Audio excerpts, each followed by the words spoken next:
नमस्कार, आप सभी का स्वागत है आपके अपने यूट्यूब चैनल सीजीजी की याद में। तो आज की इस वीडियो में हम भारतीय इतिहास का महत्वपूर्ण 20 क्वेश्चन कवर करेंगे जो कि एग्जाम के लिए सभी एग्जाम के लिए इंपॉर्टेंट होने वाला है। ठीक है, चलिए तो बिना किसी देर के वीडियो में आगे बढ़ते हैं। आज का पहला क्वेश्चन देखेंगे, ब्राह्मी और खरोष्टी लिपियों का सर्वप्रथम अर्थ किसने निकाला। तो ब्राह्मी और खरोष्टी लिपियों का सर्वप्रथम अर्थ किसने निकाला, ये चीज़ पूछा गया है। कनिंघम दिया है, John Marshall, James Prinsep, Dayaram Sahni. जिसको पता रहेगा कमेंट करके आंसर बताते चलिएगा। इस वीडियो में हम 20 क्वेश्चन कवर करने वाले हैं। तो इस प्रश्न का अगर सही आंसर देखें तो ऑप्शन बी हो जाएगा दोस्तों। ठीक है, क्या हो जाएगा, जेम्स जॉन मार्शल। ठीक है, सॉरी, इसमें ऑप्शन क्या हो जाएगा, बी हो जाएगा, जेम्स प्रिंसेप हो जाएगा। थोड़ा सा आगे पीछे हो गया है, जेम्स प्रिंसेप हो जाएगा। तो ब्राह्मी और खरोष्टी लिपियों का सर्वप्रथम अर्थ किसने निकाला है, तो याद रखिएगा जेम्स प्रिंसेप। इसको सुधार लीजिए, सी कर लीजिएगा, अच्छे से देख लेना है आपको। चलिए नेक्स्ट क्वेश्चन देखेंगे, निम्न में से किस राजा को पियदस्सी अर्थात मनोहर मुखाकृति वाला कहा गया है। इंपॉर्टेंट क्वेश्चन, हर एक प्रश्न इंपॉर्टेंट है एग्जाम के लिए। तो कौन सा राजा को पियदस्सी अर्थात मनोहर मुखाकृति वाला कहा गया है। बिंबिसार दिया है, अजातशत्रु, अशोक और चंद्रगुप्त मौर्य। क्या होगा इस प्रश्न का सही आंसर, किसको पता है भाई कमेंट करिए। तो इस प्रश्न का अगर सही आंसर देखें तो अशोक हो जाएगा, यानी कि ऑप्शन सी हो जाएगा दोस्तों, अशोक हो जाएगा। तो अशोक को पियदस्सी अर्थात मनोहर मुखाकृति वाला कहा गया है। तो ये अशोक सम्राट है ना, सम्राट अशोक, याद रखिएगा। चलिए नेक्स्ट क्वेश्चन देखेंगे, महाजनपदों की संख्या कितनी थी। तो महाजनपदों की संख्या कितनी थी भाई, 16 दिया है, 18, 15 या फिर 14। तो महाजनपदों की संख्या की अगर बात करें तो ऑप्शन ए हो जाएगा दोस्तों, 16 महाजनपद था। ठीक है, कितने महाजनपद था, 16 महाजनपद था, याद रखिएगा। चलिए अगला क्वेश्चन देखेंगे, गढ़ अथवा संघ नामक महाजनपद पर शासन था। तो गढ़ और संघ नामक जो महाजनपद था उस पर किसका शासन था भाई, राजा का, कई लोगों के समूह का, ब्राह्मणों का या फिर किसी का भी नहीं। तो गढ़ या संघ नामक महाजनपद जो थे उसमें कौन शासन करते थे, ये चीज़ पूछा गया है। तो इस प्रश्न का सही आंसर अगर देखेंगे तो ऑप्शन बी हो जाएगा दोस्तों, है ना, कई लोगों के समूह। तो लोगों का समूह होता था, वो लोग वहाँ राज शासन करते थे। ठीक है, गढ़ अथवा संघ नामक जहाँ महाजनपद था उसमें कई लोगों का समूह जो होता था वो वहाँ पर शासन करता था। चलिए अगला क्वेश्चन देखेंगे, भगवान महावीर तथा भगवान बुद्ध का संबंध है। तो भगवान महावीर है, भगवान हो गया, भगवान महावीर तथा भगवान बुद्ध का संबंध था। तो राजतंत्रों से, अल्पतंत्रों से, गणों से या फिर इनमें से कोई नहीं। क्या होगा इस प्रश्न का सही आंसर, आपको बताना है दोस्तों। वीडियो अच्छा लग रहा है तो वीडियो को लाइक करते जाइएगा। ठीक है, चैनल में नए हैं तो आप सब्सक्राइब भी कर लीजिएगा। तो भगवान महावीर तथा भगवान बुद्ध का संबंध था, किससे था, तो इस प्रश्न का सही आंसर हो जाएगा गणों से। ठीक है, तो ऑप्शन सी हो जाएगा दोस्तों, गणों से था संबंध। चलिए अगला क्वेश्चन देखेंगे, सबसे प्राचीन अभिलेख किस भाषा में लिखे जाते हैं। तो सबसे प्राचीन अभिलेख जो है किस भाषा में लिखे जाते हैं, हिंदी, संस्कृत, तमिल या फिर प्राकृत। इंपॉर्टेंट है, ये एग्जाम में पूछा हुआ प्रश्न है। सबसे प्राचीन अभिलेख किस भाषा में लिखे जाते हैं, हिंदी, संस्कृत, तमिल या फिर प्राकृत। तो इस प्रश्न का सही आंसर जाएगा ऑप्शन डी के साथ चला जाएगा दोस्तों, प्राकृत। तो सबसे प्राचीन अभिलेख जो है प्राकृत भाषा में लिखे जाते हैं। अगला क्वेश्चन देखेंगे, 6ठी से 4ठी शताब्दी ईसा पूर्व में कौन सा महाजनपद सबसे शक्तिशाली बन गया। Important question. तो 6ठी से 4ठी शताब्दी ईसा पूर्व में कौन सा महाजनपद था जो शक्तिशाली बन गया सबसे।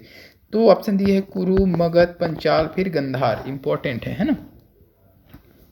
इसका सही आंसर क्या हो जाएगा दोस्तों, ऑप्शन बी हो जाएगा, मगध हो जाएगा। ठीक है, मगध, ये सब चीज़ देखे, चंद्रगुप्त मौर्य वाला मगध है ना, याद रखिएगा। चलिए नेक्स्ट क्वेश्चन देख लीजिए, मौर्य साम्राज्य का संस्थापक कौन था। मौर्य साम्राज्य का संस्थापक कौन था भाई, अशोक, चंद्रगुप्त मौर्य, बिंदुसार फिर या अजातशत्रु। मौर्य साम्राज्य का संस्थापक कौन था, अशोक, चंद्रगुप्त मौर्य, बिंदुसार या फिर अजातशत्रु। मौर्य साम्राज्य का संस्थापक, तो इसका सही आंसर हो जाएगा भाई चंद्रगुप्त मौर्य हो जाएगा, यानी कि ऑप्शन बी हो जाएगा दोस्तों, चंद्रगुप्त मौर्य। ठीक है, तो मौर्य साम्राज्य का संस्थापक कौन था? चंद्रगुप्त मौर्य था। चलिए अगला क्वेश्चन देखेंगे। चंद्रगुप्त मौर्य के दरबार में एक यूनानी राजदूत था। तो चंद्रगुप्त मौर्य के दरबार में एक यूनानी राजदूत था, वो कौन है ये बताना है। चाणक्य, कौटिल्य, रुद्रदम, मेगास्थनीज। तो इस प्रश्न का सही आंसर सभी को लगभग पता होगा, मेगास्थनीज। ठीक है, ये यूनानी राजदूत था चंद्रगुप्त मौर्य के दरबार में, मेगास्थनीज नामक, है ना। चलिए अगला क्वेश्चन देखेंगे। मौर्य साम्राज्य राजधानी थी। तो मौर्य साम्राज्य की राजधानी थी, तो मौर्य साम्राज्य की राजधानी कौन है भाई? पाटलिपुत्र, तक्षशिला, उज्जैनी, नालंदा। इंपॉर्टेंट है ना। तो मौर्य साम्राज्य की राजधानी की अगर बात करें तो क्या था? पाटलिपुत्र हो जाएगा, याद रखिएगा, पाटलिपुत्र। चलिए अगला क्वेश्चन देखेंगे। तो ये 10 क्वेश्चन कवर हो गया है। वीडियो अच्छी लगे तो वीडियो को लाइक कर दीजिएगा। ठीक है, चलिए अगला क्वेश्चन देख लीजिए। निम्न में से कौन सा प्रदेश अपनी सोने की खदान के कारण उपयोगी था? तो इसमें से कौन सा प्रदेश है जो अपने सोने की खान के कारण उपयोगी था भाई? तो तक्षशिला, स्वर्णगिरी, तोसली, उज्जैनी। सोने के खदान के लिए कौन सा हो जाएगा भाई? स्वर्णगिरी हो जाएगा, याद रखिएगा, स्वर्णगिरी हो जाएगा। ठीक है, चलिए अगला क्वेश्चन देखेंगे।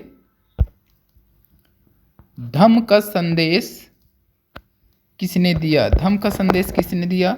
चंद्रगुप्त मौर्य, चाणक्य, प्रभावती गुप्त ने, अशोक ने। किसने दिया था भाई धम्म का संदेश? तो इसका सही आंसर हो जाएगा ऑप्शन डी हो जाएगा। ठीक है, अशोक ने दिया था। धम्म का संदेश किसने दिया था? अशोक ने दिया था। चलिए अगला क्वेश्चन देखेंगे। प्रयाग प्रशस्ति का लेखक कौन था? प्रयाग प्रशस्ति का लेखक कौन है? कौटिल्य, मेगास्थनीज, हरिसेन या कालिदास? क्या होगा सही आंसर इसका? प्रयाग प्रशस्ति। तो इसका सही आंसर हो जाएगा हरिसेन, यानी कि ऑप्शन सी हो जाएगा दोस्तों। चलिए अगला देख लीजिए। संगम साहित्य की भाषा है। संगम साहित्य की भाषा क्या है? तमिल, प्राकृत, संस्कृत या फिर मलयालम। संगम साहित्य की भाषा क्या हो जाएगा? तो इसका सही आंसर हो जाएगा आपका तमिल हो जाएगा। तो संगम साहित्य की भाषा की अगर बात करें ये तमिल हो जाएगा, ऑप्शन ए कर लीजिएगा, तमिल हो जाएगा। ठीक है, चलिए अगला क्वेश्चन देखेंगे। प्रभावती गुप्त किसकी पुत्री थी? प्रभावती गुप्त किसकी पुत्री थी? समुद्रगुप्त, चंद्रगुप्त द्वितीय, चंद्रगुप्त मौर्य या फिर चंद्रगुप्त प्रथम? प्रभावती किसकी पुत्री थी भाई? ये हो जाएगा चंद्रगुप्त द्वितीय हो जाएगा। चंद्रगुप्त द्वितीय की पुत्री थी प्रभावती। चलिए अगला क्वेश्चन देखेंगे। प्रारंभिक भारत में व्यापारियों के संघ को क्या कहा जाता था? ये इंपॉर्टेंट क्वेश्चन है। तो प्रारंभिक भारत में व्यापारियों के जो संघ होता था उसको क्या कहा जाता था? गढ़, अड़िमई, श्रेणी या फिर अलवार? इंपॉर्टेंट है ये। तो इसका सही आंसर अगर देखेंगे तो क्या हो जाएगा भाई? श्रेणी हो जाएगी, यानी कि ऑप्शन सी हो जाएगा दोस्तों, श्रेणी हो जाएगा। ठीक है, श्रेणी हो जाएगा। चलिए अगला क्वेश्चन देखेंगे। सिक्कों का अध्ययन क्या कहलाता है? बहुत ही बढ़िया क्वेश्चन है ये। सिक्कों का अध्ययन को क्या कहते हैं? मुद्रा शास्त्र, मुद्रण, मुद्रा राक्षस या फिर मुद्रालय? तो इस प्रश्न का सही आंसर क्या हो जाएगा? सिक्कों का अध्ययन कहलाता है। तो सिक्कों का अध्ययन को क्या कहते हैं? मुद्रा शास्त्र कहते हैं, यानी कि ऑप्शन ए हो जाएगा दोस्तों। चलिए अगला क्वेश्चन देख लीजिए। अपने स्वयं के खर्चे से सुदर्शन झील की मरम्मत किसने करवाई? तो अपने स्वयं के खर्चे से सुदर्शन जो झील है उसकी मरम्मत किसने करवाई है भाई? अशोक, कनिष्क, रुद्रदमन या फिर स्कंदगुप्त? तो इस प्रश्न का सही आंसर क्या हो जाएगा? तो ऑप्शन सी हो जाएगा। ठीक है, ऑप्शन सी हो जाएगा, रुद्रदमन हो जाएगा। रुद्रदमन ने अपने खर्चे से सुदर्शन झील का क्या मरम्मत करवाया था। चलिए अगला क्वेश्चन देखेंगे। भूमि अनुदान से संबंधित प्रथा अभिलेखीय प्रमाण किसका है? ये भी इम्पोर्टेंट है। तो मौर्य काल दिया है, सातवाहन काल दिया है, शुंग काल दिया है या फिर गुप्त काल? तो इसका सही आंसर हो जाएगा सातवाहन काल हो जाएगा। ठीक है, सातवाहन काल हो जाएगा। भूमि अनुदान से संबंधित अभिलेख की प्रमाण किसका है? तो सातवाहन काल की। चलिए अगला क्वेश्चन देखेंगे और इस वीडियो का लास्ट क्वेश्चन भारतीय इतिहास का कौन सा काल स्वर्ण काल के नाम से जाना जाता है? ये इंपॉर्टेंट है भाई। भारतीय इतिहास का कौन सा काल स्वर्ण काल के नाम से जाना जाता है? मौर्य काल, गुप्त काल, मुगल काल या सल्तनत काल? ठीक है, तो ये क्वेश्चन आपके लिए है, आप कमेंट करके बताइएगा। ठीक है, तो आज की इस वीडियो में बस इतना ही। वीडियो अच्छा लगा तो वीडियो को लाइक जरूर कीजिएगा, कमेंट में बताइएगा वीडियो कैसा लगा, और इस प्रश्न का आंसर आप कमेंट करके जरूर बताइए। ठीक है, जल्द मिलते हैं अगले वीडियो के साथ, तब तक के लिए वंदे मातरम, जय हिंद।